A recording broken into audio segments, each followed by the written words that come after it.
Quel est le secret de Parashat Vayechi? Un des grands secrets, beau secret.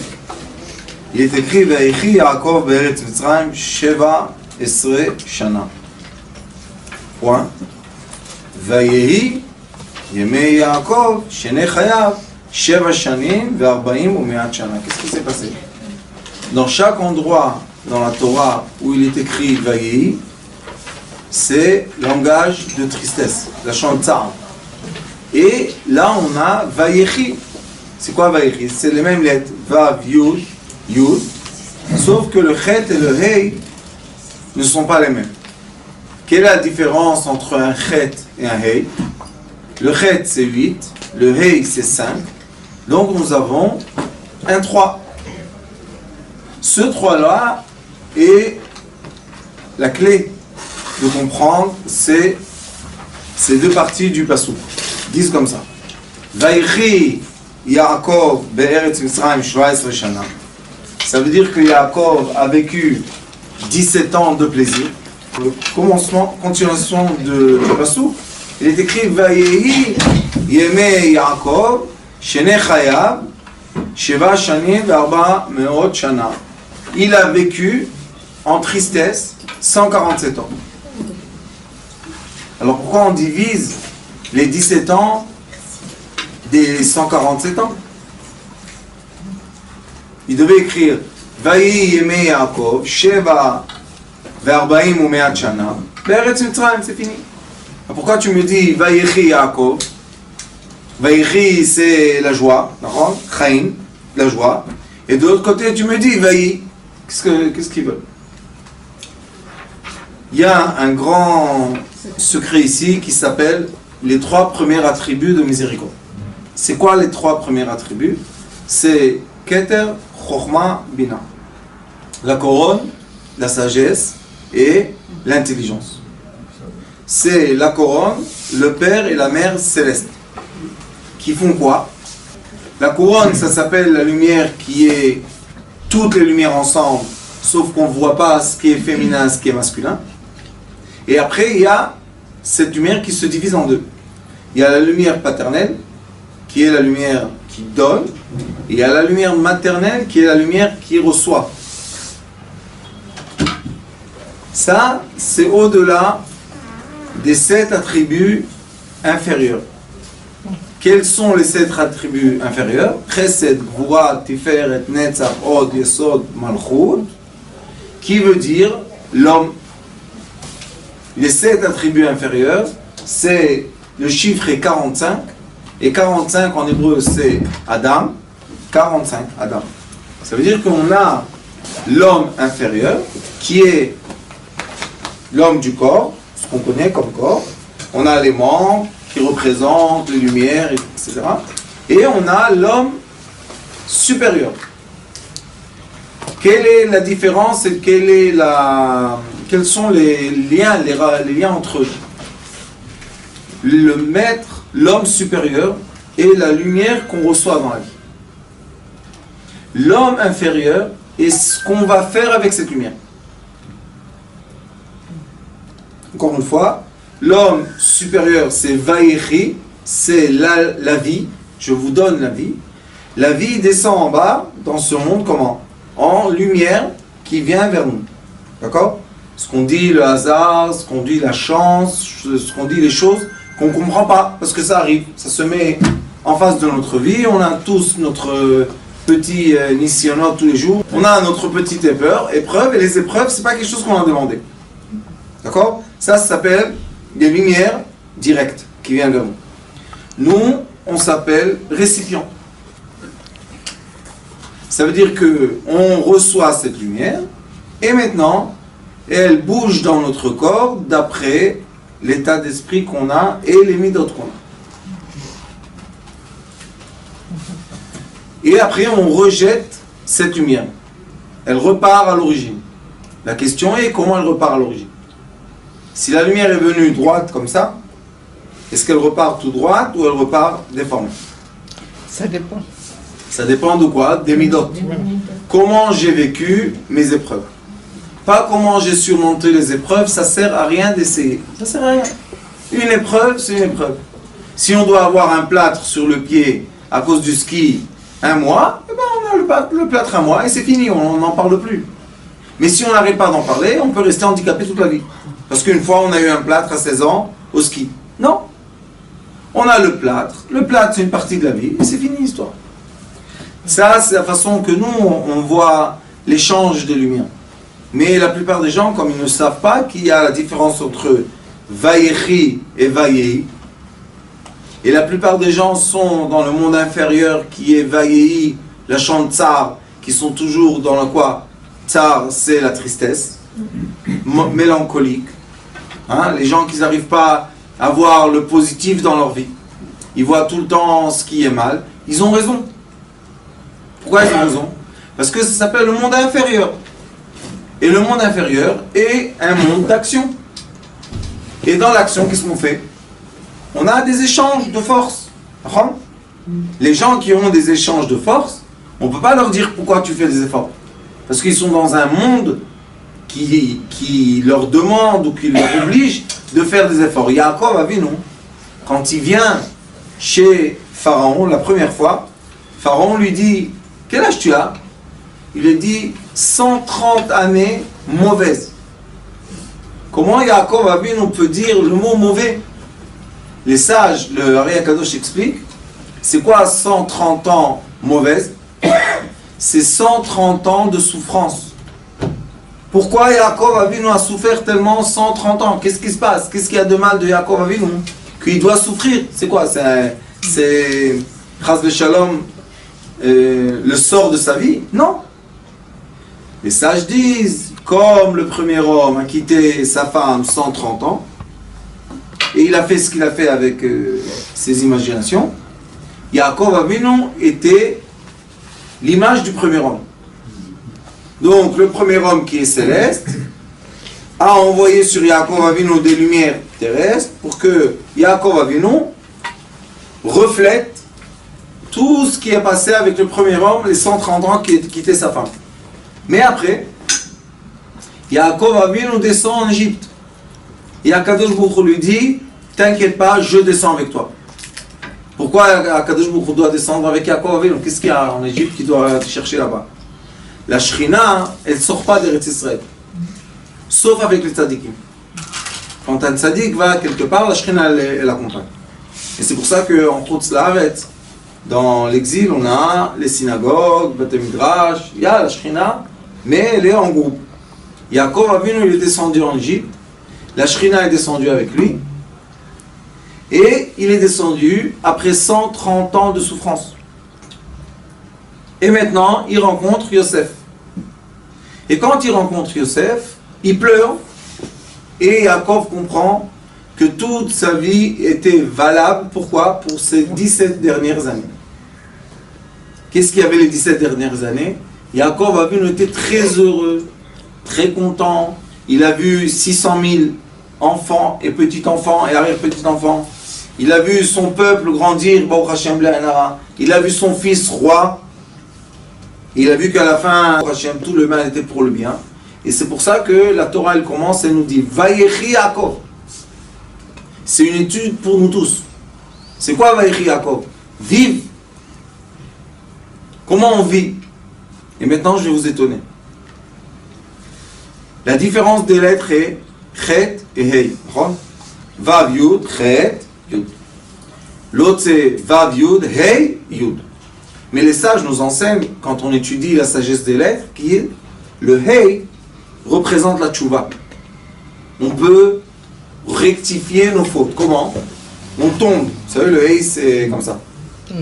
C'est ouvert d'ici et c'est ouvert en bas. Qu'est-ce qu'ils disent? Tu peux tomber en bas, mais quand tu remontes, tu peux re-rentrer. Il y a de la place. Donc, jamais il y a une fin de vie. C'est toujours on va tourner, Baruch Hashem. La roue tourne et c'est bien qu'elle tourne. Quand on est en bas, on sait qu'on va monter en haut, et quand on est en haut, il faut s'attendre à plonger un peu en bas. Il n'y a pas de mal. Quand on sait ça, ça va, c'est la roue elle tourne. Et quand on dit Vayechi, c'est Chet. Le Chet c'est quoi? C'est la faute. C'est quoi la faute? Je ne te permets pas de faire tchouva. Alors maintenant, on va se poser une question. C'est culpabilité, ça, non? La question est, pourquoi la Torah utilise le mot Vayehi et exprime quoi? La tchouva, mais c'est dans le mot qui explique la tristesse, tsar. Et pourquoi dans le mot Vayehi, qui est le mot de joie, de belle vie, d'abondance, pourquoi là, il est écrit chet, il a fait une faute? C'est contradictoire. Nous, les êtres humains, on aurait pensé comme ça. Où il y a la faute, mais un chet. D'accord? C'est quoi un chet en hébreu? Faute. Alors mets-moi le faute où il y a la tristesse. Et où il y a la joie de la vie, mets-moi le hey. D'accord? Qu'est-ce qu'on aurait voulu? La logique humaine, excusez-moi de vous dire, mais très bête. On vit 60 ans, on pense qu'on va régler le monde et à la fin on fait rien que des bêtises. Ça serait mieux pour nous, vous savez, Shlomo HaMelech dit, Akadosh Baruch Hu lui a dit, au premier homme, fais-moi plaisir. Je te donne le monde. Une chose, fais. Quoi? N'abîme pas ce que j'ai fait. Je t'ai pas demandé d'améliorer. Laisse les choses comme elles sont. Vous voyez les gens en Chine, aux Indes, ils ont la terre, ils font pousser les choses. Ils ont une petite maison, le Rambam Akadosh dit, pourquoi les gens construisent des maisons qui vont tenir 1000 ans et l'être humain vit 60, 70, 80. Qu'est-ce que tu... Alors là-bas en Chine, aux Indes, qu'est-ce qu'ils font? Une petite baraque comme ça, petite souka, ils vivent dedans, ils ont la terre en face, ils mangent, ils sont contents, ils ont des enfants, ils ont l'ambiance, ils rigolent. Pas de pensée, pas de soucis. Baruch Hashem, on est content. Et les gens du monde moderne, et on veut appliquer, on veut améliorer, on veut faire la technologie, et à la fin, qu'est-ce qu'ils nous disent? Fais attention, cette technologie très avancée fait du mal à l'être humain. Hein? Comment elle fait du mal? Vous savez que maintenant j'ai pris l'avion, c'est la première fois que j'ai vu ça. Il y a une affiche, ne pas prendre ni dans la valise, ni avec soi, Galaxy 7. Oui. Vous savez pourquoi? Parce qu'il explose. Attendez. Vayechi, vayehi. Hein? Le seul problème est que seulement en Israël il y a cette affiche. Pourquoi en Europe il n'y a pas cette affiche? Quoi? Il n'y a pas Galaxy 7 là-bas? Business. C'est une réflexion à y penser. J'ai dit à ma femme quand on prenait l'avion, je lui ai dit, pourquoi il n'y a pas les affiches ici? Galaxy 7, qu'est-ce qu'il y a? Peut-être qu'ils ne sont pas en vente. Quoi? Les Européens, ils n'ont pas pris l'avion en Israël pour voir qu'il y a les panneaux, ne mettent pas le Galaxy 7. Ça, c'est Vayechi, Vayehi. Tu es content, tu as un Galaxy 7 qui te montre les choses invisibles du monde, il explose. Tu n'as pas le Galaxy 7 qui te montre les choses très intéressantes du monde, tu es bien, sain et sauf.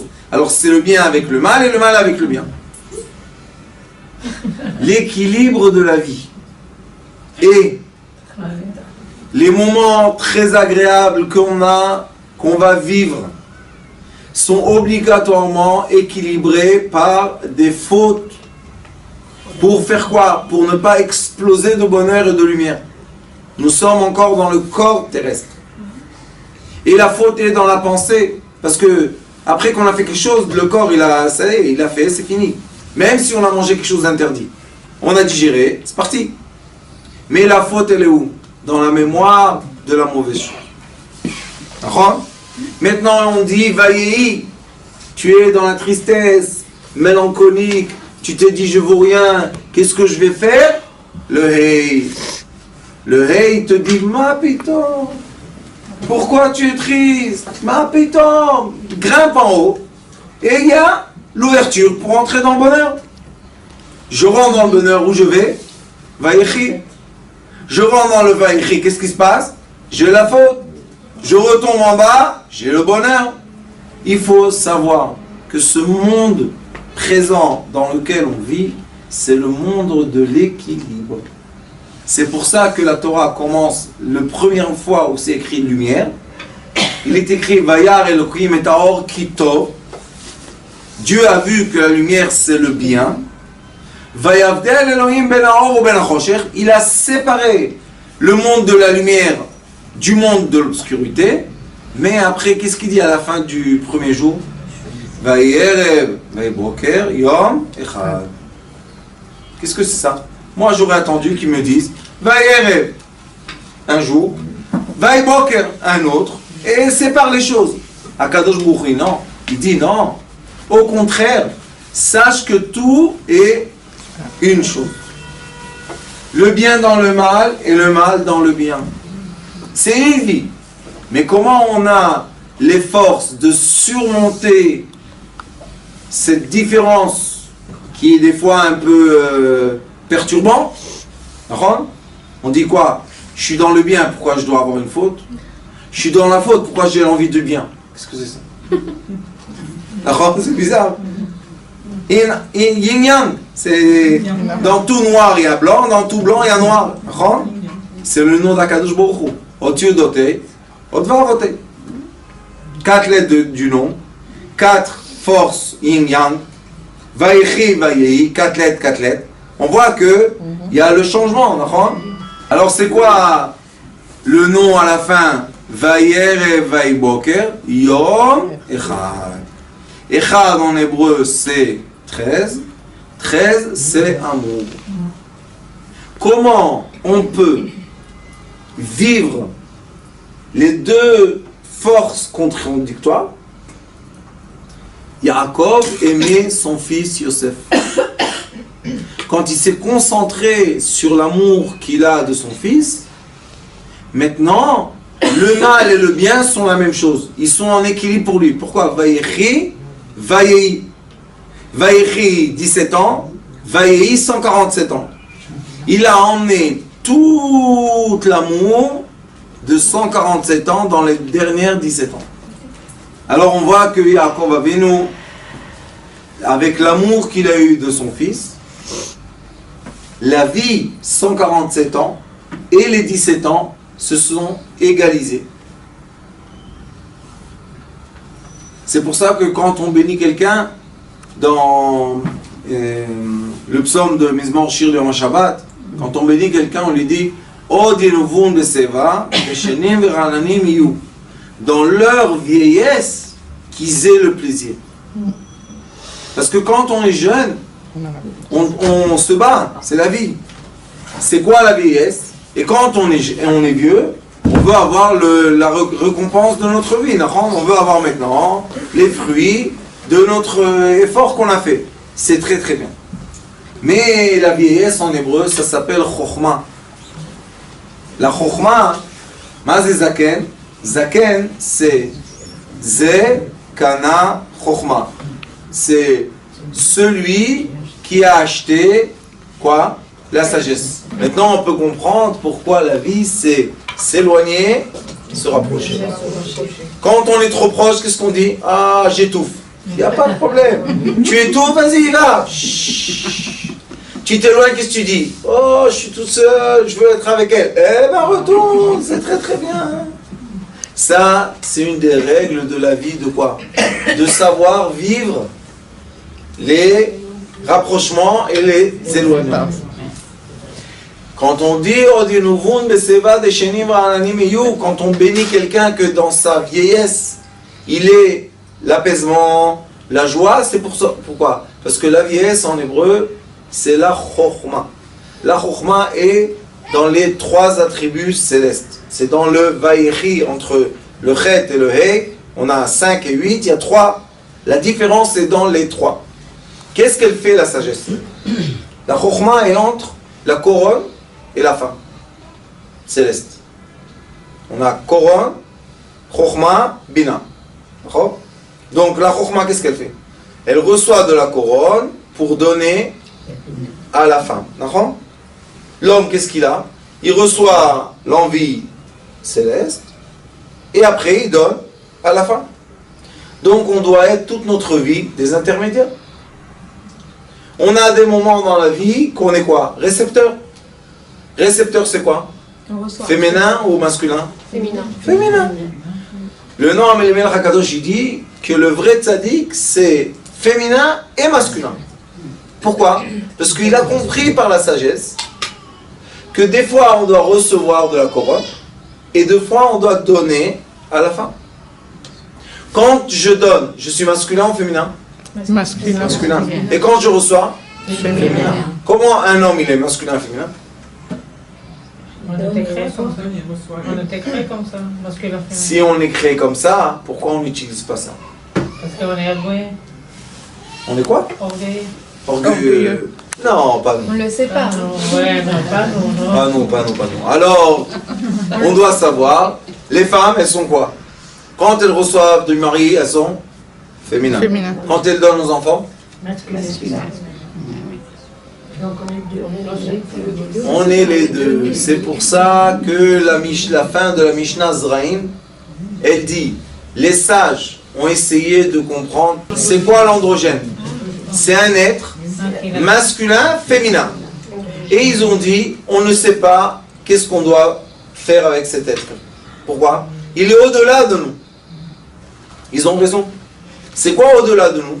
Parce qu'en bas, dans les 7 attributs inférieurs, le masculin est à droite, le féminin est à gauche, le fils est au milieu, il n'y a pas de mélange. Mais en haut, dans la couronne, c'est bien mélangé. Le bien et le mal, le jour et la nuit, le masculin, le féminin, tout ce que nous, dans ce monde inférieur, on voit à l'opposé, en haut, c'est une unité. Et ça, c'est le secret qu'on a ici. Vayechi Yaakov. La vie de Yaakov était quoi? 17 ans. De quoi? D'amour et de plaisir de son fils. Mais il a vécu aussi 147 ans. De quoi? De souffrance et d'attente de son fils. Oui, Rabbanit, mais à la fin, hein, comment Yaakov a été enterré? Comme un grand roi. Qu'est-ce qu'on dit de Yaakov? C'est le Hamoud HaYashar, c'est le milieu, c'est le premier homme, c'est le père, c'est le patriarche parfait, c'est tout ce qu'on veut. Pourquoi? Parce que l'histoire de Yaakov et l'histoire de Yosef, c'est l'accordion. Il vole son frère, il rentre dans la tente de l'étude. Il sort de la tente de l'étude, il vole son père. Il vole son père, il va étudier chez Shem Ve'efet. Il rentre dans la yeshiva. Il finit la yeshiva, il va chez Lavan. Chez Lavan, il vole son cœur. Il vole son cœur, il retourne en Eretz Israël. Il retourne en Eretz Israël, il a le problème Shimon et Lévi. Il a volé le cœur de qui? Ils ont volé le cœur de Shrem. Ils ont tué Shrem, hop. Il s'est sauvé où? Bethel. Chez les patriarches. Hop. Yosef Hatzadik a été pris. Hop. Il a redécouvert Yosef Hatzadik. Hop. On voit que Yaakov, c'est un battement de vie qui n'arrête pas. C'est pour ça qu'on dit que Yaakov, c'est le patriarche entier. Pourquoi entier? Parce qu'il a vécu Vayerev, il a vécu les moments obscurs, il a vécu Vayiboker, les moments illuminés. Et on dit Yom Echad. Et il est écrit que Yaakov Avinu, quand il a vu Rachel, Be'avato Ota, avec l'amour qu'il avait pour elle, il a tout surmonté. Il est écrit là-bas que les 7 ans qu'il était esclave chez Lavan, des quelques jours. Pourquoi quelques jours? Parce qu'il avait le sentiment d'amour qui est très fort. Donc Yaakov, c'est un passionné. Maintenant, qui est né de ce sentiment d'amour, de cette passion? Yosef Hatzadik. Donc Yaakov, quand il revoit son fils, il est encore une fois passionné. À la fin de sa vie, 17 ans de sa vie, il est heureux comme tout. Pourquoi? Parce qu'il voit que son fils qui est sorti de lui et de Rachel est vraiment le roi, comme il est écrit, Veshamar Yaakov et Adavar, quand il a entendu les rêves de Yosef. C'est vrai qu'il a grandi devant tout le monde, mais lui, intérieurement, il a compris que c'est... il a gardé ce souvenir et à la fin, bon Hachem, ça s'est concrétisé comme il faut. Alors dans cette paracha, on est obligé de l'ouvrir, la clé de la paracha, c'est le bien et le mal. C'est la fin de Bereshit. Et le début de Bereshit, le bien et le mal. Pourquoi? Parce que Akadosh Baruch Hu dit, c'est vraiment très impressionnant. Il dit comme ça. Vayar Hashem ki rabba ra'at adam ba'aretz. Dieu a vu que le mal de l'être humain est très très augmenté sur la terre. C'est quoi? C'est les 3 attributs ou les 7? Les 7 sur la terre, non? Rabat Adam Ba'aretz. La Aretz, c'est la terre, c'est parce que l'être humain est composé de terre et de spirituel. Et le lien entre le spirituel et la terre, c'est lui qui fait la vie. Parce que l'air veut partir vers le créateur de la vie, c'est la lumière, et la terre tient l'air. Donc l'air, vous savez que la terre est composée de 25% d'air, 25% de liquide et seulement 49% de dur. Donc il y a de l'air dedans. Qu'est-ce que fait l'air? Elle fait vivre la terre. Comment elle vit? La terre absorbe la chaleur, qui est de l'air, conducteur d'air. La nuit, qu'est-ce qu'elle fait? Se dévaporise. Vaporisation de quoi? L'air qui est rentré la journée va ressortir la nuit. Donc il y a un échange d'air. C'est quoi l'échange d'air? Nous, qu'est-ce qu'on fait? On respire et on expire. On reçoit de l'oxygène et on expire gaz carbonique. C'est quoi? C'est vaïchi. Vaï. Si on ne fait pas l'échange parfait des deux, notre vie se coince. Et quand on étudie la médecine profondément, on sait que la douleur de l'être humain, c'est quoi? C'est de l'air coincé dans son corps. C'est pour ça que l'exercice d'air, de respiration, vous connaissez, il y a plein de disciplines comme ça, c'est très très important pour la vie, pour le bien-être, pour changer d'état d'esprit, pour changer l'approchement de notre vécu. Tout le monde peut juger son prochain positivement et on peut juger la vie de son prochain négativement. S'il y a le négatif et le positif, ça veut dire que les deux existent. Donc on arrête de juger et on rentre dans l'aspect de l'amour. Quand on est dans l'amour, on est dans l'union. Dans l'union, on accepte le bien et le mal parce que pour nous, c'est une chose. Et dans l'éducation des enfants, surtout de notre génération qui sont très très perturbés, parce qu'ils sont en train de passer de vitesse, c'est pas facile. Ils passent de la vitesse ancienne à la vitesse prochaine, qui est plutôt lumière et moins matériel. C'est écrit dans le Hari HaKadosh. Le Hari HaKadosh dit ça. Shar Ruach HaKodesh, quand il explique comment une personne peut méditer sans manger et ni boire, parce qu'il explique que la lumière céleste nourrit le corps terrestre. Et je veux vous dire que quand on boit et quand on mange, on défait dans l'estomac tout ce qui est attaché à l'oxygène, et l'oxygène se dilue dans tout le corps et nourrit toutes les cellules. Donc on a besoin d'oxygène. Le manger, c'est lui qui est conducteur d'oxygène, et la boisson, H2O, c'est conducteur d'oxygène. Mais le problème, c'est qu'on mange beaucoup de choses qui capsulent l'oxygène, comme le sucre blanc, comme la farine blanche, etc. Et l'oxygène n'arrive pas à nourrir les cellules. Et c'est pour ça qu'on est fatigué du manger. Et ceux qui ne mangent pas sont plus vifs. Alors il est écrit Vayar. Vayar, c'est les lettres Avir. Hein? C'est lumière. Hashem ki rabba ra'at adam ba'aretz. Quand l'être humain est trop terrestre, c'est pas bien, trop. Vechol yetzer machshavot libo, et toutes ses pensées, libo, rak kol hayom. Il est rentré, l'être humain, dans une position que le jour et la nuit est tout le temps dans la nuit. Oh. C'est que l'obscurité a avalé la lumière. On a dit qu'Akadosh Baruch Hu a séparé entre l'obscurité et la lumière. Et ici on voit que l'homme, qu'est-ce qu'il a fait? Rak kol hayom. Il a fait toute la journée négatif. Pourquoi? Parce que le premier homme était trop terre. Qu'est-ce qu'il a fait? Vayenachem Hashem ki asa et adam ba'aretz. Et il s'est consolé d'avoir créé l'homme. Vaïtatsev el libo. Et il était triste. Où il était triste? Dans son cœur. Vayomer Hashem emchet ha'adam asher barati ma'al pnei ha'adama. Je vais effacer l'être humain que j'ai créé sur terre. Mais qu'est-ce qu'il est écrit? Me'al pnei ha'adama. Moi j'ai créé l'être humain supérieur à la terre. Et l'être humain qui s'est mis inférieur à la terre, c'est celui-là qui a fauté. Donc maintenant on a un être humain vayechi qui faute. On a un être humain vayehi qui fait tchouva.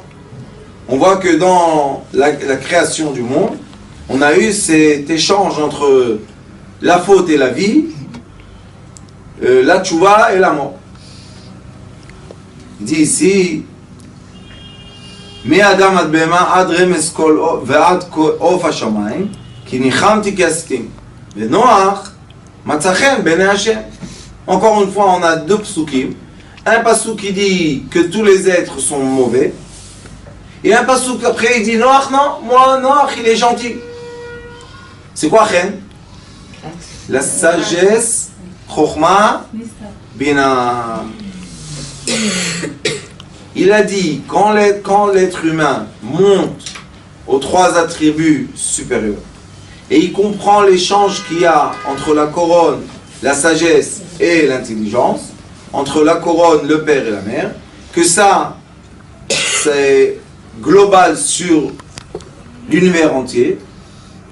Quand l'être comprend ça, alors il est matzachen. Qu'est-ce qu'il a fait? Il a trouvé, matzah, c'est trouvé. Grâce aux événements. Il a trouvé la clé du secret. Il y a beaucoup de gens qui veulent connaître la sagesse du secret et ils étudient la Kabbalah et ils s'embrouillent dans des termes qui veulent rien dire. Pourquoi ces termes-là ne veulent rien dire? Alors, ce qui Parce que ces termes-là, quand on ne les applique pas sur la vie de tous les jours, au contraire, ça déforme la pensée de l'être humain. Moi, je dis aux gens, si tu n'es pas content dans la terre qui a été créée, Adam, comment tu veux être content dans le céleste, Adam? Comment tu veux? La guérison, c'est quoi? Remettre les paramètres terrestres en place de plaisir. Et après que les paramètres terrestres sont en place de plaisir, les paramètres célestes peuvent s'approcher de nous. C'est Vayechi, Vayehi. Vayechi, il a mis les termes célestes et terrestres en vie. Vayechi, ça la fait vivre. On dit la faute parce que la faute, quand on étudie les polarités de vie, la faute et la tchouva, ils sont comme ça, en polarité. C'est le nord et le sud. Quand tu mets la vie, tu mets le pôle nord de vie. Quand tu mets la tchouva, tu es dans le pôle sud, parce que tu veux remonter en haut. Alors le chet te fait descendre, et la tchouva te fait monter. On a un ascenseur magnifique de vie.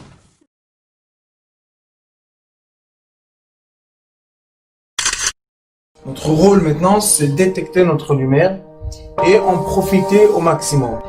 Et quand on a un plaisir ou un désir, la porte s'ouvre encore plus grande. Vous comprenez c'est quoi la lumière? Lumière, amour. C'est pas important qui tu es, où tu es, comment tu es. Dieu t'aime.